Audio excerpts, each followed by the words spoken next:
After being diagnosed with a rare autoimmune disease, I started my own personal wellness journey on how to reduce inflammation in my body. In this video, I'll share what I typically eat in a day that has helped reduce my inflammation. I incorporate a variety of anti-inflammatory foods into my diet. Since I'm not a breakfast person, I started juicing in the morning. Drinking juice can quickly absorb nutrients, helping you get a larger intake of vitamins and minerals that you might not get from your regular diet. Today's morning juice includes 1 cucumber, a few stalks of celery, carrots, orange, ginger, and a handful of spinach. Celery supports digestive health, the immune system, and has anti-inflammatory properties. I'll add a few carrots, which supports healthy digestion, immune system, and is rich in antioxidants. I'll add a handful of spinach, which has many benefits, rich in antioxidants, aids in digestion, high in vitamins and minerals. I'll add a whole cucumber. Cucumbers are about 96% water, and they're especially effective at promoting hydration. I'll add a small piece of ginger. Ginger has anti-inflammatory and antioxidant benefits, aids in digestion, and can help fight bacterial and fungal infections. Ginger is safe in moderation. You only need a small piece in your juice, for it does have a strong taste. I'm considering purchasing a new juicer because my current one is a little bit older. If you're a juicer yourself, please leave a comment below with a recommendation for a juicer that you use.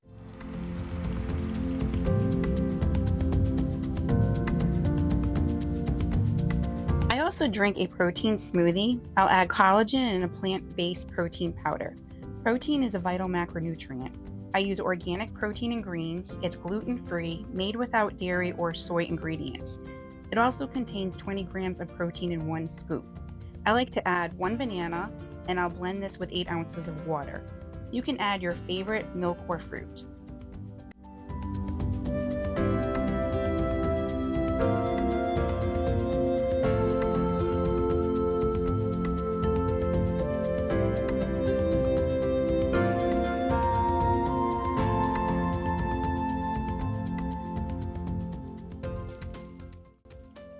For a snack today, I made roasted broccoli. Broccoli is a superfood packed with nutrients, rich in vitamins and minerals, high in vitamin C, K, folate, and fiber.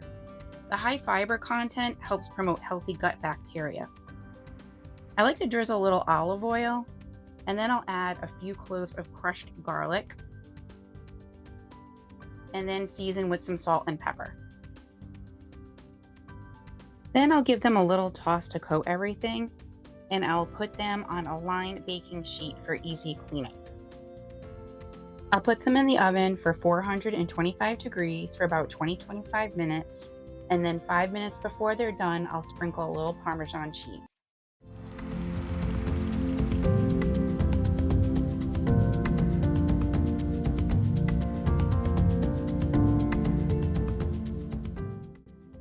For lunch today, I'm making my anti-inflammatory soup. This is one of my favorite soup recipes. It's made with onion, celery, butternut squash, clove of garlic, and a handful of spinach. Butternut squash is one of my personal favorites. It's high in vitamins A and C, helps protect against cell damage and inflammation.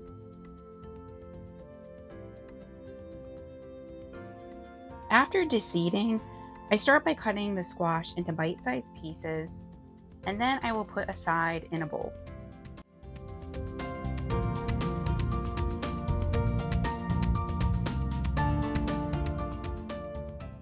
Onions promote healthy gut bacteria, fight infections, protects against cell damage and inflammation. Also has anti-cancer properties. I use 1 whole onion chopped for this recipe.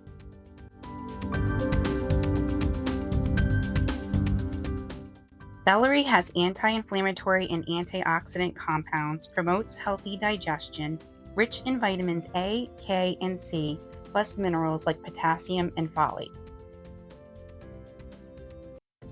Spinach is rich in iron, supporting healthy blood cells, high in antioxidants, and reduces inflammation. I use chicken bone broth, which contains collagen, gelatin, and amino acids that help heal and seal the gut lining. improving digestion and inflammation.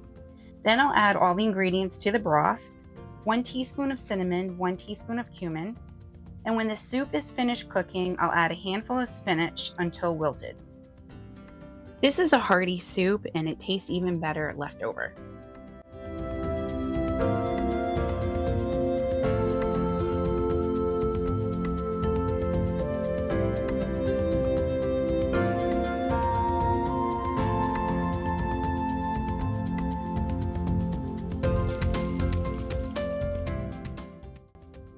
Also for lunch, I'm having a mixed green salad with carrots and cherry tomatoes. I'll add a whole avocado. Avocados are packed with health benefits. They are a source of vitamin C, E, K, and B6. They are rich in monosaturated fats that support heart health and provide omega-3 fatty acids.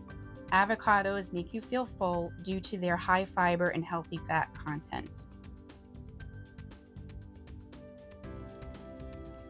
For my dressing, I'll drizzle a little olive oil, and I'm obsessed with coconut aminos. It's an alternative to soy. And then I'll add a couple of dashes of salt and pepper.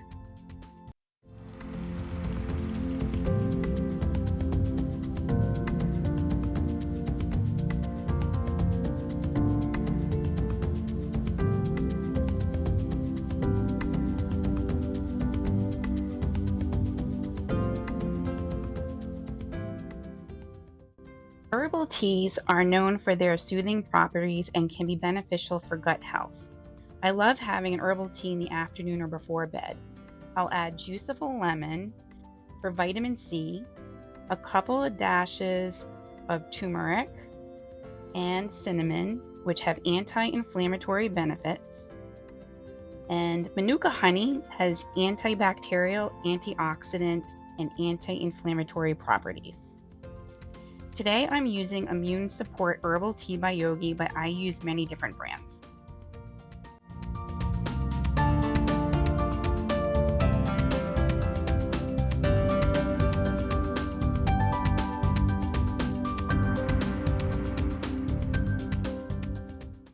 For dinner, I'm making sweet potato, rice cauliflower, and salmon.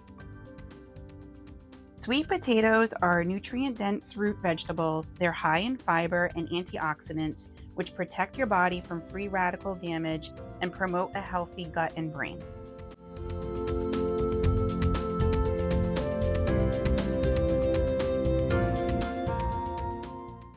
I slice a sweet potato in half, and then I'll drizzle olive oil on a foil baking sheet.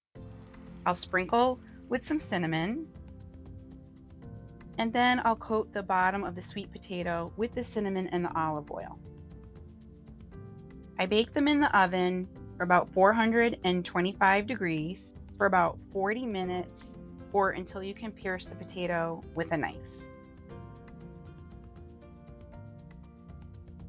Cauliflower is a nutrient-rich vegetable, offers numerous benefits.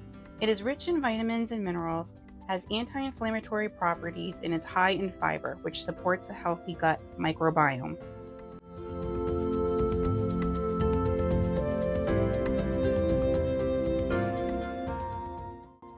After cutting the cauliflower into florets, I place them into a food processor until it resembles rice. I'll drizzle some olive oil on the bottom of the pan, and then I add the rice cauliflower. I'll add crushed garlic, and then I'll sprinkle with some seasoning. You can use any seasoning that you prefer. And then I cook until tender.